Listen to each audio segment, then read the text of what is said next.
চোপড়া কাণ্ডে রাজভবনে দ্বারস্থ তৃণমূলের প্রতিনিধি দল, সেখানে তারা রাজ্যপালের সঙ্গে দেখা করেন এবং বেরিয়ে এসে তৃণমূলের প্রতিনিধি দল তারা সাংবাদিকদের মুখোমুখি হন। এই মুহূর্তে সাংবাদিকদের সঙ্গে কথা বলছেন চন্দ্রিমা ভট্টাচার্য। আপনার কাছে রিপোর্ট এসেছে, সুতরাং আপনি স্টেট অ্যাডমিনিস্ট্রেশনকেও তাদের রিপোর্ট দিতে বলুন। অর্থাৎ আমাদের রাজ্যের যে প্রশাসক যারা রয়েছেন রাজ্যের প্রশাসনে, তাদের কাছ থেকে রিপোর্ট নিন এবং এটা একদম আপনি কোনো কোনো মানে দিকে না তাকিয়ে যা হওয়া উচিত সেটা করবেন। কারণ কোনো ঘটনা যদি কোথাও কিছু ঘটে থাকে, আমাদের দল সবসময় তার বিরোধিতা করে এবং আমরা সবসময় আমাদের মাননীয় মুখ্যমন্ত্রী তিনি যেভাবে তার জীবন বৃত্তান্ত, সে কথাও আমরা তার কাছে বলেছি যে তার জীবন বৃত্তান্ত বলে দেয়, তিনি কখনো অন্যায়ের কাছে নতি স্বীকার করেন না। আমরা আনন্দিত যে মাননীয় রাজ্যপাল বলেছেন তিনি কখনো আমাদের রাজ্যের মুখ্যমন্ত্রীকে তিনি অপমান করেন না এবং করবেন না, এবং তিনি সবসময় হাই রিগার্ড শ্রদ্ধা জানিয়েছেন এবং তাকে এটা আমাদের কনভে করতে বলেছে। আর একটা পয়েন্ট আমি ছোট্ট করে বলছি এর সঙ্গে, এবার কুণাল অরূপ দুজনেই বলবেন। সেটা হচ্ছে যে মাননীয় রাজ্যপাল বলেছেন যে রাজ্যের বিভিন্ন জায়গায় বিজেপির দুর্বৃত্তরা নানা রকম গন্ডগোল এবং নানা রকম কাণ্ড কারখানা করে বেড়াচ্ছে। আমাদের পার্টির কাছে, পরিষদীয় দলের কাছে তার আবেদন হচ্ছে এই মহামান্য রাজ্যপালের, যে বিজেপি যে ধরনের কাজকর্ম করছে সেগুলো সম্পর্কে যেন আমরা সময় মতো টাইম টু টাইম আমরা যেন তাকে উই উইল ইনফর্ম হিম, আমরা যেন তাকে অবহিত করি। এইটা রাজ্যপাল খুব পরিষ্কার করে জানিয়েছেন। এইটা এই দুটি পয়েন্টের সঙ্গে এই তৃতীয় পয়েন্ট, অর্থাৎ তিনি চোপড়ায় যাবেন, 1, 2 তিনি স্টেট অ্যাডমিনিস্ট্রেশনের থেকে তিনি রিপোর্ট নেবেন, এবং 3 বিজেপি গোটা রাজ্য জুড়ে যা করছে সে সম্পর্কে যেন আমাদের পরিষদীয় দল তাদের মাঝে মাঝেই অবহিত করে, তাকে যেন মাঝে মাঝে অবহিত করে। আমরা যেটা বলতে চাই যে বিএসএফ এর এই যে কার্যকলাপ, এই যে নিরীহ একেবারে গ্রামবাসী 4 জন একেবারে বাচ্চা, তাদের যেমন প্রাণ গেল, এই কাজ বিএসএফ প্রথম করছেন। এর আগেও বিএসএফ নির্বিচারে গুলি চালিয়ে 3 জন রাজবংশী ছেলে আমাদের যুবককে খুন করেছে।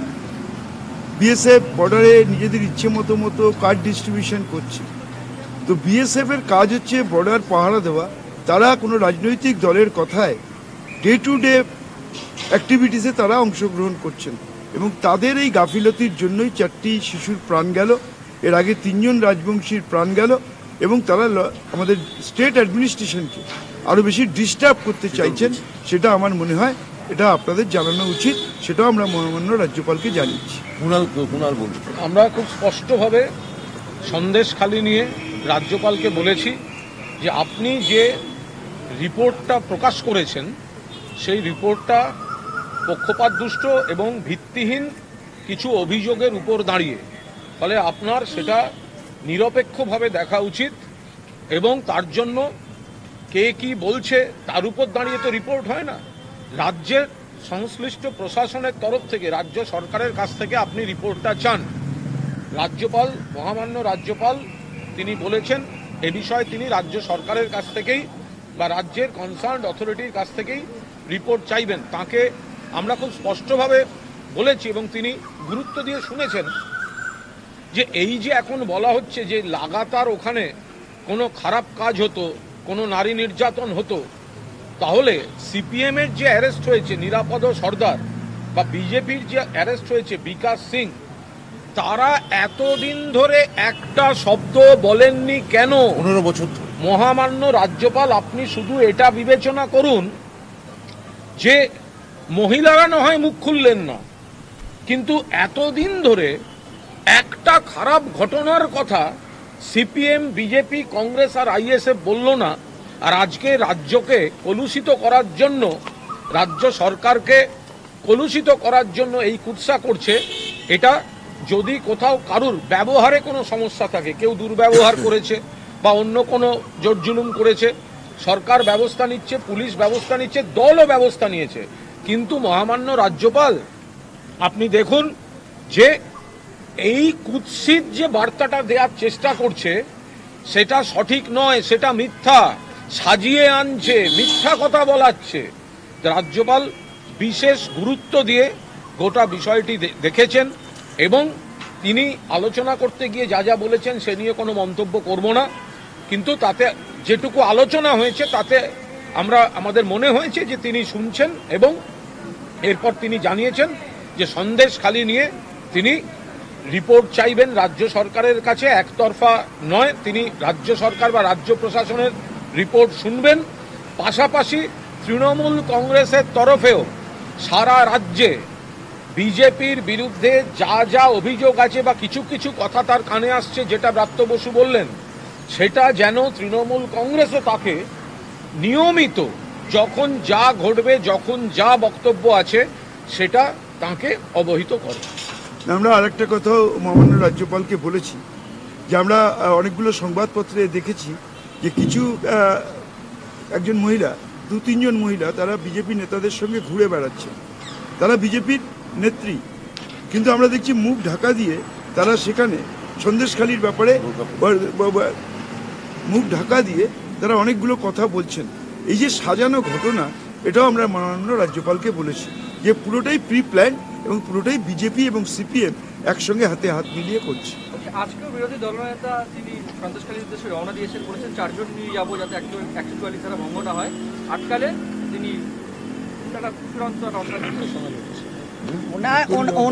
ওনার এটা হচ্ছে মানে দলের সঙ্গে ওনার নিজের দলের অনেকে 2-1 দিন আগে গিয়েছে, এখন উনি আবার না গেলে ওনার প্রচারটা হবে না, উনি দলের কাছে পিছিয়ে পড়বেন হয়তো, তাই উনি যাচ্ছেন। উনি কি করছেন তাই নিয়ে আমাদের কোনো মাথা ব্যথা নেই। একটি ভাইরাল হয়েছে ফোন, তো সেখানে বলা হচ্ছে যে নন্দীগ্রাম সিঙ্গুরের মতো ইস্যু তৈরি করতে হবে সন্দেশখালীতে। হ্যাঁ, সেটা আমরা শুনেছি এবং আমরা তো মাননীয় রাজ্যপালের কাছে বললাম যে গোটা ব্যাপারটাই একটা প্ল্যান, সাজানো সন্দেশখালী ঘটনায় কিভাবে প্রভোগ করা হচ্ছে, কারণ কিভাবে প্ররোচনা দেওয়া হয়েছে, কিভাবে উস্কানি দেওয়া হয়েছে, এই অগ্নিমিত্রা পালের এই থেকে পরিষ্কার বোঝা যায়। কারণ উনি তো সিঙ্গুরের সময় তো শ্রীমতী পল ছিলেন না, নন্দীগ্রামের সময় শ্রীমতী পল ছিলেন না, তো এখন উনি কিভাবে প্ল্যান করছেন সেটা প্রকাশ হয়ে পড়েছে। আগামীকাল যাবে সন্দেশখালী।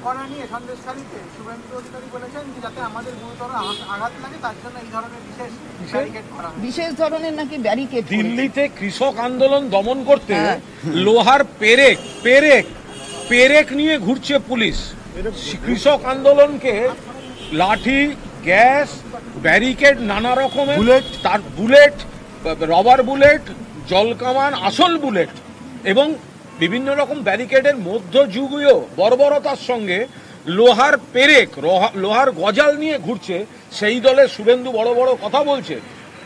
সন্দেশখালী শান্ত আছে, ওর যেটা মাননীয় চন্দ্রিমা ভট্টাচার্য বললেন, শুভেন্দুর এখন মানসিক ছটফটানি চলছে। সুকান্ত ছবি উঠেছে,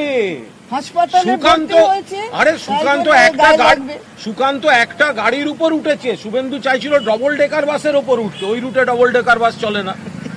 ওকে, সুকান্ত একটা গাড়ির উপরে উঠেছে, ও বলছে আমি 2টো গাড়ির উপরে উঠবো।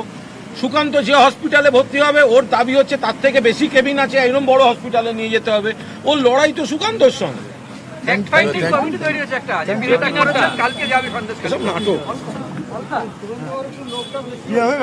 আর কত বড় হবে, এরকম ভাবে হয় না।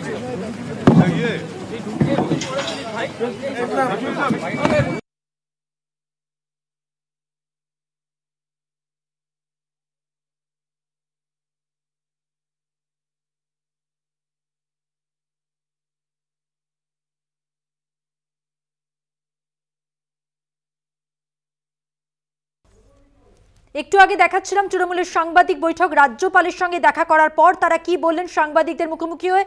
এবং এখন দেখতে পাচ্ছেন যে ছবি, সায়েন্স সিটির কাছে বাস আটকে দিল পুলিশ। এবং আমরা জানি যে বিরোধী দলনেতা শুভেন্দু অধিকারী তিনি আজ সন্দেশখালী অভিযানে যাচ্ছিলেন এবং সেই মুহূর্তে পুলিশ ফের আটকে দিল তাদেরকে। দেখতে পাচ্ছেন সেই ছবি, সন্দেশখালীর পথে শুভেন্দু অধিকারী, তাকে আটকালো পুলিশ।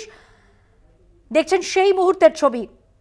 শুভেন্দু অধিকারী তিনি সন্দেশখালীতে আজকে যাবেন এমনটাই তিনি বলেছিলেন, এবং তিনি এটাও বলেছিলেন যে 144 ধারা এড়াতে সরবেরিয়া দিয়ে যাওয়ার কথা তার, কারণ যে সমস্ত জায়গায় 144 ধারা রয়েছে সেই সমস্ত জায়গায় তিনি যাবেন না, কিন্তু যে সমস্ত জায়গায় 144 ধারা নেই সেখানেই তিনি পৌঁছে যাবেন, এমনটাই বলেছিলেন বিরোধী দলনেতা। এবং তার আগে আমরা দেখেছিলাম যে বাসন্তী হাইওয়ে, মিনাখা, মালঞ্চ সহ একাধিক জায়গায় পুলিশের টহলদারি, অশান্তি করলে কাউকে ছাড়া হবে না হুঁশিয়ারিও দিয়েছিলেন ডিআইজি সুমিত কুমার। তার আগে এই মুহূর্তে যে ছবি দেখাচ্ছি, সায়েন্স সিটিতেই আটকে দেওয়া হলো পুলিশের পক্ষ থেকে বিজেপিকে।